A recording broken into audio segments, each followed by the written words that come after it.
Okay, this is Mr. Westros, it's most stylish, and today, in this video, I'm going to look at the first key question in the modern 1900 to present day section of the Crime and Punishment module. How far did crime really change during the 20th century? Okay, now as crime really increased, let's have a look here. You can see, look, that we've got a graph here which shows that crime seems to have really increased in this period. You can see, look at it, you don't need to look at the figures really, but over 10,000 reported crimes per 100,000 people in 1991 is massively up above anything that it was in the first half of the century. And that's because crime has increased. You're right, crime has increased.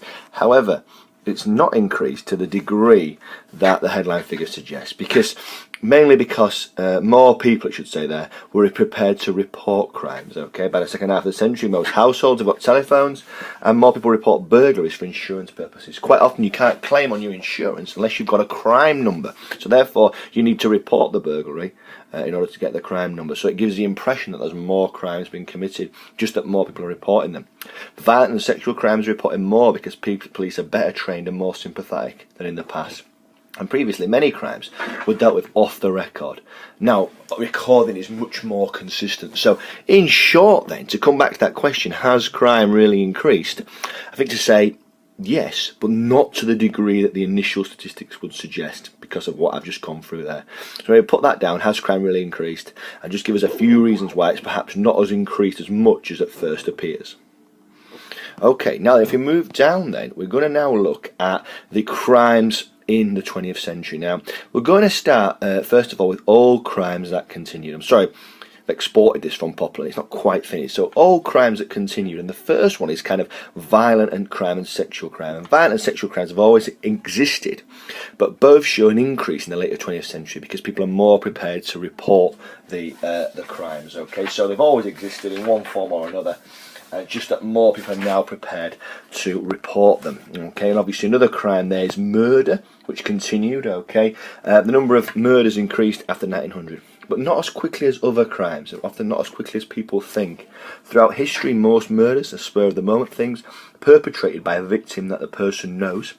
And an example of that is Harold Shipman, who murdered at least 215 of his lonely elderly patients by injecting them with morphine between 1971 and 1988. Okay, so that's a specific example of murder in the 20th century. Let's move on then to all crimes in a new form. We're going to start off here with theft, burglary and shoplifting, because there's always been theft, burglary and shoplifting, okay? But there's been, today should say, drug addiction frequently leads to theft, and a lot of small-scale, low-scale theft can be attributed to drug addicts trying to steal to feed their habit, okay?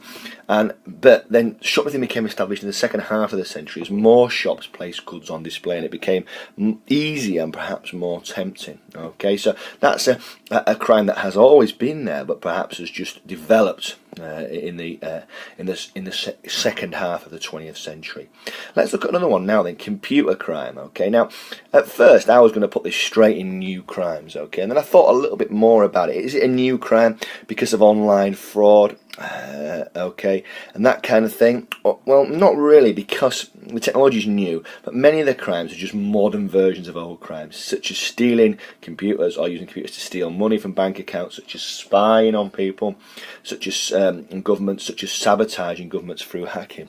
I guess the idea and the ability to come over here probably for this one and say new crime is perhaps things like identity theft and defrauding people of their identity is a new crime that's come from computing. But actually a lot of the crimes that have come from computing are actually simply just a modern version of an old crime.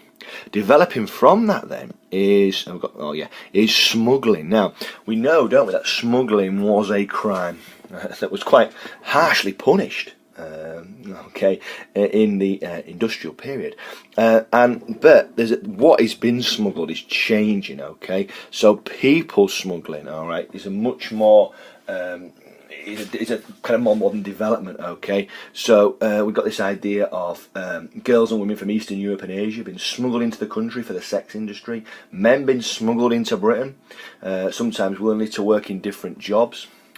building or health industries. They pay less tax as they're not can be paid less because they're not registered to pay tax. Okay, so that's how it's a new version. People smuggling added to this, very similar to the smuggling that we saw actually in the industrial period, is the smuggling of tobacco and alcohol to avoid paying import taxes. You often see people coming back from the holidays with cases of cigarettes and alcohol. You can bring so much in, but not the amount in that perhaps some people are bringing in. That sort of gives smuggling a modern thing. And also this idea of drug smuggling and supplying banned goods becomes a big industry in the 20th century as people are trying to bring in illegal goods into the country. Okay, so that's the old crimes in a new form. Then let's have a look at some of the new crimes. Okay, now I've put two of them together here: hate crime and racism. And I've linked those because they both have obviously quite similar in their outlook. Let's start with racism. Before 1965, there was no law which stated that people of different races had to be treated with respect. Okay, so that changes with the 1965 Race Relations Act. Made it a crime to discriminate on the grounds of race, colour or ethnic origin in jobs, schools and housing. So actually before then, it wasn't a crime to be racist. But obviously after then, it was. Now hate crimes are like racism, but a slightly more modern form, okay? And in 2007, the government introduced new law covering hate crimes. Hate crimes range from criminal damage, vandalism, through to harassment and physical assault, okay? The most common type of hate crime is motivated by racism, but actually there's been a lot more religiously motivated hate crimes more recently. Okay, so what you can see there is hate crime and racism are examples that are linked, that are new forms of crime, really, as intolerance and aggressive intolerance has become a crime. Now let's look at the conscientious objector. Okay, now this is somebody who looks to is opposed to fighting and tough war. Okay, yeah, then somebody who doesn't want to fight on religious, moral or political grounds. Now before the 20th century, armies are mostly made up of professional soldiers. So you just didn't join the army if you didn't agree with fighting or if you were a pacifist, okay? However, the introduction of conscription, forcing people to fight during World War I and World War II, required everyone to go and fight. And this therefore created the situation where people who didn't want to go and fight were forced to. Now, in World War I, there were 16,000 conscientious objectors. Okay, they were very unpopular with the public. People would hand out white feathers to men who were still in this country, and the white feather was a symbol of cowardice, and that's how they were viewed. And those who sometimes were able to be used in different areas, okay, driving ambulances, carrying stretchers, and that was okay. But if they refused to do anything, then they were sent to prison and they received harsh punishments. Okay. However, after the horrors of the First World War, in World War II, conscientious objectors were treated much more leniently, found jobs in farming, and it was rare for them to be sent to prison. But obviously this is a classic example of a new crime because of the changing nature of armies and the size and the scale of armies, and the fact that volunteers, and indeed everybody, has to be called up. Then it can be a crime to stand against that and be pacifist. And then the last one is car crime, okay? Some quite interesting figures here. In 1900, the motor car was still new. By 1930, cars were cheaper and driving was popular, but quite a dangerous sort of occupation. That's a fair description. Look at that. In 1934, 7,343 people were killed on the roads.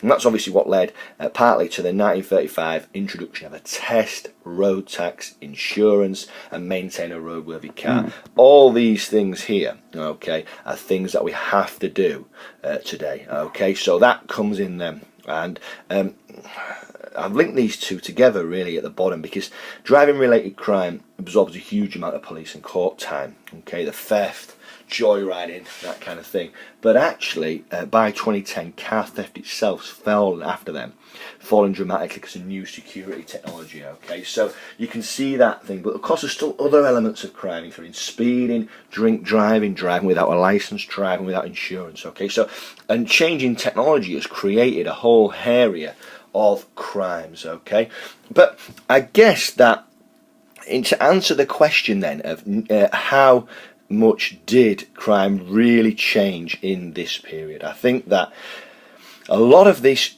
orange ones are quite interesting because actually they show a continuation, really, just in a new form of crime, and a lot of these blue ones are just always been crimes, aren't they? But there are still some elements here, particularly around these ideas of racism and hate crimes and conscientious objectors, and we haven't covered terrorism, I'll do that in a second, and car crime and terrorism that simply didn't exist before that. So I would probably conclude, and we need to cover terrorism because I missed it, but I would probably conclude with this that actually crimes did change, but not to the degree that you first think about. Anyway, let's come back to that. Let's look at terrorism. So since the early 1970s, Britain's lived with an almost constant, I should say, threat of terrorist violence.